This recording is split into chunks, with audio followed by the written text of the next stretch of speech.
दोस्तों आज जिस कंपनी की बात करने वाले हैं उसकी मार्केट कैपिटलाइजेशन 11,000 CR है, यानी कि लगभग एक स्मॉल कैप कंपनी है। लेकिन दोस्तों कंपनी का बिजनेस मॉडल काफी बड़ा है। कंपनी 80 प्लस कंट्रीज में काम करती है और 46 प्लस गवर्नमेंट क्लाइंट्स के साथ काम करती है। और जहां गवर्नमेंट की बात आ जाए वहां दो चीजें जरूर माइंड में आती है, चाहे गवर्नमेंट किसी भी देश की हो। Number 1 long term contracts and number 2 delay in payments.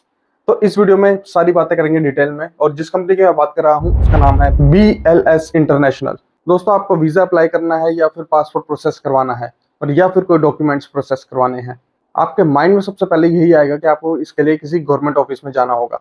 लेकिन दोस्तों ये काम किसी गवर्नमेंट ऑफिस में ना होकर एक प्राइवेट कंपनी के थ्रू हो रहा है। और इंटरेस्टिंग बात इसमें यह है कि कंपनी आज सिर्फ आपके देश में ही नहीं 80 प्लस कंट्रीज में ऑपरेट कर रही है और 46 प्लस गवर्नमेंट क्लाइंट्स के साथ काम करती है।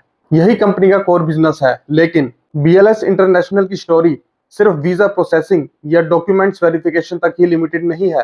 कंपनी अब अपने बिजनेस को digital services, financial inclusion, global expansion और एक्विजिशन के थ्रू एग्रेसिवली एक्सपेंड कर रही है। और इस एक्सपेंशन के साथ साथ दोस्तों FY27 के लिए मैनेजमेंट ने 20 to 25% का रेवेन्यू ग्रोथ टारगेट भी सेट किया है। BLS इंटरनेशनल एक आउटसोर्सिंग कंपनी है जो गवर्नमेंट के लिए डिफरेंट सिटीजन फेसिंग सर्विसेज को हैंडल करती है। कंपनी का सबसे बड़ा business visa and consular services से आता है, यानी जब किसी कंट्री के सिटीजन या फॉरेन एप्लीकेंट्स को visa, passport, document verification, biometrics या कॉन्सुलर रिलेटेड सर्विसेज की जरूरत होती है तो गवर्नमेंट कुछ प्रोसेसेस प्राइवेट आउटसोर्सिंग कंपनीज को दे सकती है। और BLS उन कंपनीज में से एक मेजर ग्लोबल प्लेयर है। कंपनी इसके अलावा document verification, attestation, biometrics, e visa services, passport renewal, authentication, courier services, translation, insurance, citizen services जैसे मल्टीपल सर्विसेज को प्रोवाइड करती है। यानी गवर्नमेंट का काम गवर्नमेंट के पास, लेकिन कस्टमर फेसिंग प्रोसेसिंग का एक इंपॉर्टेंट काम BLS हैंडल करती है।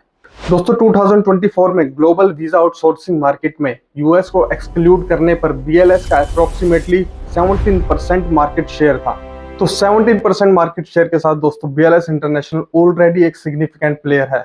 दोस्तों यहाँ एक इंपॉर्टेंट पॉइंट है, वीजा आउटसोर्सिंग बिजनेस में गवर्नमेंट कॉन्ट्रैक्ट्स काफी इंपॉर्टेंट होते हैं। एक बार कंपनी को कॉन्ट्रैक्ट मिल गया तो बिजनेस रिलेशनशिप्स काफी लॉन्ग टर्म हो सकते हैं। और BLS के केस में भी ये एडवांटेज देखने को मिलता है। दोस्तों जैसे कि हमने पहले भी बात की कि कंपनी का कोर बिजनेस वीजा प्रोसेसिंग है, लेकिन अब कंपनी डिजिटल सर्विसेज में भी रैपिडली एक्सपेंड कर रही है। चलिए आइए देखते हैं कि कितना कर रही है। फाइनेंशियल ईयर 2025 में डिजिटल सर्विसेज का कंट्रीब्यूशन 25% था, जो कि फाइनेंशियल ईयर 2026 में बढ़कर 39% तक पहुंच गया। दोस्तों ये दिखाता है कि कंपनी काफी तेजी से डाइवर्सिफिकेशन की ओर बढ़ रही है। दोस्तों अब दोनों बिजनेसेस को नंबर्स के साथ समझते हैं। शुरू करते हैं डिजिटल सर्विसेज से। FY25 में ग्रोस ट्रांजैक्शन वैल्यू 87,000 करोड़ से बढ़कर FY26 में 1,11,000 करोड़ तक पहुंच गए और लोन लीड्स 11,700 से बढ़कर 36,800 तक पहुंच गई। काफी रैपिड जंप देखा गया दोस्तों। अब दोस्तों वीजा प्रोसेसिंग बिजनेस भी देख लेते हैं, जो कि कंपनी का अभी भी कोर बिजनेस है। FY25 में एप्लीकेशंस 37.5 लाख थे और FY26 में ये बढ़कर 44.1 लाख तक पहुंच गए। लेकिन यहाँ एक इंटरेस्टिंग मैट्रिक्स और है, नेट रेवेन्यू पर एप्लीकेशन FY25 में 1,089 रुपीज थी, जो कि FY26 में बढ़कर 1,457 रुपीज तक पहुंच गई। यानी कंपनी के लिए सिर्फ एप्लीकेशंस बढ़ना ही इंपॉर्टेंट नहीं है, पर एप्लीकेशन मोनेटाइजेशन भी इंप्रूव हुआ है। और अगर एप्लीकेशन वॉल्यूम्स और रेवेन्यू पर एप्लीकेशन दोनों ही ग्रो करते रहे तो ऑपरेटिंग लीवरेज के लिए भी अपॉर्चुनिटी क्रिएट हो सकती है। अब कंपनी की ज्योग्राफिकल स्ट्रेटेजी देखते हैं। FY26 में ज्योग्राफिकल रेवेन्यू कंट्रीब्यूशन में middle east 42%, India 26%, Europe 14%, Africa 8%, north America 7% और रेस्ट ऑफ द वर्ल्ड 3%। यानी कि कंपनी का बिजनेस भी ज्योग्राफिकली डाइवर्सिफाइड है। और ये डाइवर्सिफिकेशन इंपॉर्टेंट है दोस्तों, क्योंकि अगर किसी एक ज्योग्राफी में वीजा डिमांड या गवर्नमेंट पॉलिसी टेम्परेरली वीक होती है तो डाइवर्सिफाइड बिजनेस मॉडल इंपैक्ट को पार्शियली एब्जॉर्ब कर सकता है। दोस्तों वीडियो की स्टार्टिंग में हम लोगों ने एक बात की थी कि जहां गवर्नमेंट क्लाइंट्स के साथ डील्स करने की बात है, यानी कि लॉन्ग ड्यूरेशन कॉन्ट्रैक्ट्स, और ये कंपनी टिपिकली 5 to 10 ईयर्स के एक्सक्लूसिव कॉन्ट्रैक्ट्स पर ऑपरेट करती है। कंपनी को फ्यूचर में होने वाले रेवेन्यू का ऑलरेडी एक आइडिया मिल जाता है। दोस्तों यहाँ लॉन्ग टर्म कॉन्ट्रैक्ट्स होते हैं, इसलिए वेंडर कंपटीशन भी लिमिटेड हो जाता है। लेकिन यहाँ एक इंपॉर्टेंट रिस्क भी है, अगर कोई मेजर कॉन्ट्रैक्ट रिन्यू नहीं होता तो बिजनेस पर इंपैक्ट आ सकता है। दोस्तों BLS सिर्फ ऑर्गेनिकली ग्रो नहीं कर रही, कंपनी एक्विजिशंस के थ्रू भी ग्लोबल फुटप्रिंट्स एक्सपेंड कर रही है। रिसेंट ईयर्स में कंपनी ने बहरीन, अर्मेनिया, एक्वाडोर में एक्विजिशंस किए हैं। इन एक्विजिशंस का broad objective visa management, passport services, consular services, e government, biometrics, certification, e visa जैसे एरियाज में प्रेजेंस स्ट्रेंथन करना है।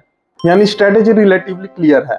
Acquire, integrate, expand services, enter new markets. अब सिर्फ पॉजिटिव स्टोरी देखना सही नहीं होगा, तो आते हैं कंपनी के रिस्क पर। दोस्तों, कंपनी का बिजनेस गवर्नमेंट कॉन्ट्रैक्ट्स पर हेविली डिपेंडेंट है, तो कॉन्ट्रैक्ट्स लूज या रिन्यू ना होने पर रेवेन्यू पर इंपैक्ट आ सकता है। Visa business directly international travel और जियोपॉलिटिकल एनवायरनमेंट से कनेक्टेड है। वो डिप्लोमेटिक टेंशंस, ट्रैवल रेस्ट्रिक्शंस या पॉलिसी चेंजेस डिमांड को अफेक्ट कर सकते हैं। कंपनी एग्रेसिवली एक्विजिशंस कर रही है, लेकिन एक्विजिशन करना इजी पार्ट है, सक्सेसफुली इंटीग्रेट करना डिफिकल्ट। अगर एक्वायर्ड बिजनेस एक्सपेक्टेड परफॉर्मेंस नहीं देते तो रिटर्न्स ऑन कैपिटल्स इंपैक्ट हो सकता है। डिजिटल सर्विसेज और फाइनेंशियल इंक्लूजन स्पेस में कंपटीशन बहुत ही इंटेंस है, इसलिए बीएलएस को अपना नेटवर्क एडवांटेज कंटिन्यूअसली मेंटेन करना होगा। दोस्तों, इसी के साथ वीडियो का एंड करते हैं और एक डिस्क्लेमर देना चाहूँगा कि ये स्टॉक मेरे खुद के पोर्टफोलियो में है। आप लोगों को सिर्फ एजुकेशनल वीडियो था, कोई रिकमेंडेशन नहीं। आप खुद सोचकर समझकर इन्वेस्ट करिए। अगर आप अपने किसी पसंदीदा स्टॉक पे वीडियो चाहते हैं तो कमेंट बॉक्स में लिखकर जरूर बताइएगा, और ये वीडियो पसंद आई हो तो लाइक और शेयर जरूर कीजिएगा। ऐसी वीडियोस के लिए सब्सक्राइब कीजिए चैनल को। मिलते हैं नेक्स्ट वीडियो में।